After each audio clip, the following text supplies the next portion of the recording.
Private প্রতিষ্ঠান এখানে ঐক্যবদ্ধ হয়ে আমাদের কোমলমতি ছাত্রছাত্রীদের অধিকার আদায়ের জন্য এসেছি। এই আদায় যে পর্যন্ত আমরা আমাদের ভূমিতে না নিতে পারবো সে পর্যন্ত আমরা পথ থাকবো না। আমরা চাচ্ছি, সরকারের দৃষ্টি আকর্ষণ করছি, যেভাবেই হোক আমাদের এই বাচ্চাদের নিয়ে আপনি কোনো এমন কোনো বিচার করবেন না যাতে আমরা কষ্ট পাই।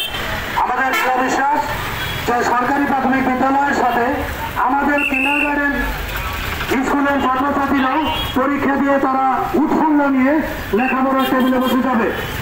তার সেই ব্যক্ত রেখে, সেই আশা ব্যক্ত রেখে সবার প্রতি আবারও দৃষ্টি আকর্ষণ করছি এই সুন্দরভাবে সুস্থভাবে আমরা পালন করে আমাদের আমরা